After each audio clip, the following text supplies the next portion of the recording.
right, we're gonna start with you. First, did you kind of tell her? I haven't said anything to her. Okay. Okay. Kind of like, looking into my eyes, and Right. if I ask you a question, kind of try to repeat it. Like, what is your first impression of Mom? You'd say, well, my first impression of, Yeah. kind of Mimic what you say. Yeah. Okay. First I want to start you just stating your name, the year, if you remember, that you met my mom, and what your first impression of her was. Okay. My name is Pam Baum, and I knew Martha for many, many years. I cannot tell you the exact year that I met Martha, but I believe it might have been around 1985. And that's when I graduated from high school and I moved up to Dayton. And I started coming to the church there. And Martha was one of the first people that I met, along with Michelle Caldwell. Yeah, when I first came to Dayton, she's one of the first people I ever met. Mm-hmm. And do you have a memory of like when you first met her? Like I think someone like my mom, like you have a first impression pretty quick. Yeah. Well, let me just state first, I have horrible memory. Okay. Horrible memory. But the thing, and that's why I have notes here. But probably the first memory that I have of Martha is coming to the church, and I think we used to meet in this. I think it's called a IUE building or something. It was some type of building where we had church services, very plain, bare building. And I just remember Martha just being very friendly and coming up and introducing herself to me and just welcoming me, always making everybody feel welcome. And so that's probably just one of my first memories of her, meeting her at the church. Yeah, so. Yeah. Well, since you've written things down, if you want to just kind of go from... Sure, I just like to share. Yeah, I just want to share a few. Like I said, I have a horrible memory, so I wrote down some impressions of Martha, and I'll just share those with you. Okay, these are just kind of different items that I think of when I think of Martha. I always remember seeing Martha in gym shoes. Now, I think of Martha, I think of gym shoes. Not necessarily designer gym shoes, but just little gym shoes about this big is when I think of her. And those little feet, all of us are taking one step, and Martha's taking like 2 or 3 to catch up with us. That's a memory that I have of her. And of course, she was always walking, always taking walks every day. One memory in particular about her and just her little gym shoes and walking all the time is we used to go on these trips.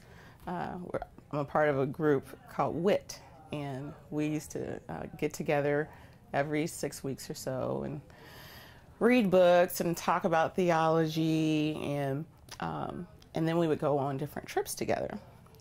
Well, all of us are over 5'5", most of us are. And of course, Martha was around 5'2", I think, or maybe 5'3". That's being generous, exactly. And for every one of our steps, it would be 2 or 3 steps. Her little pitter patter of her little feet behind us, when we're going different places and traveling different places.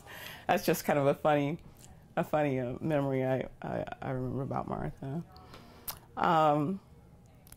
Some other things. I used to live with Martha and Larry, and I can't remember how long it was. It may have been for about a year or so.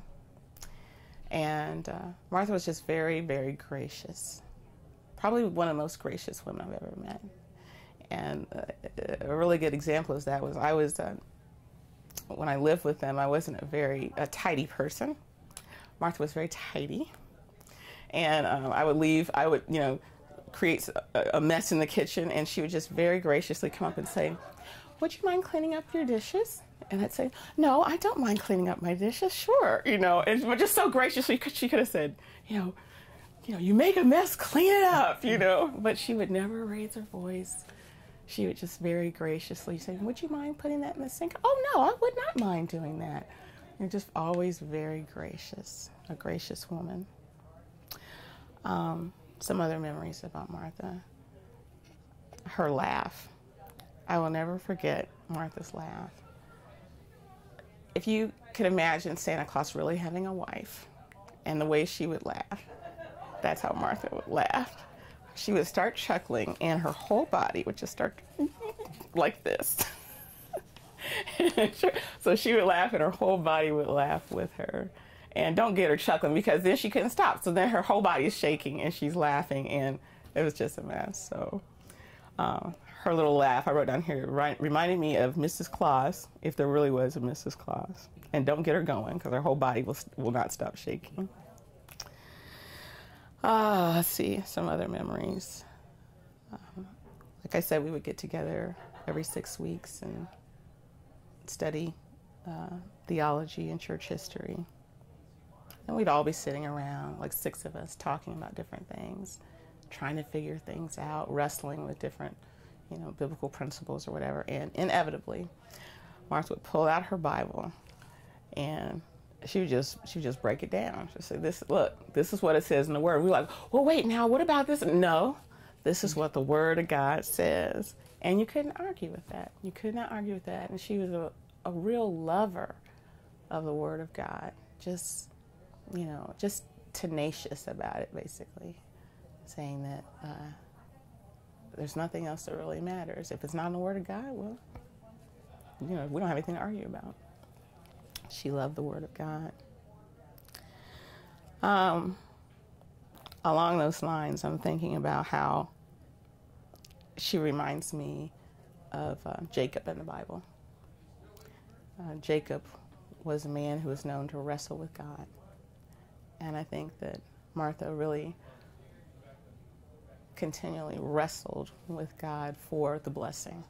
And she'd get it too. Like, I wouldn't want to go up against her in real wrestling, because she could take me. You know what I'm saying? She was very tenacious, very steadfast, persistent, consistent. All those words, reliable, all those words that we all want to become. That's what Martha was. Let's see a few other things. She used to make great stir fries. Out of anything that was in the refrigerator when I lived with her. I think the first meal she made for me was a stir fry. And she would make stir fry out of anything. So we would have like peas in a stir fry, and she had some carrots and this potato, anything in a stir fry. And she would always just be, making these little meals up, and always willing to share, her food and anything else she had with me and with whoever else. Let's see, what else? Well, I just want to say that I can't say that I knew Martha as intimately as some of the other people who you may have interviewed knew her, but I knew that when I met her and as I got to know her, that I knew I was really meeting a saint of God. And I just want to tell you kids that her greatest desire was that her children would walk in truth.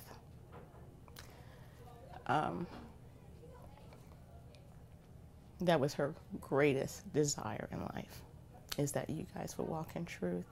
So I just want to encourage you, the greatest way to honor your mother is to continue to honor God, continue to walk in the light, continue to uphold His word.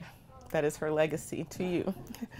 And that's what she rejoices over in heaven when she sees you do that. So that's all I have to say. Thank you. You're welcome.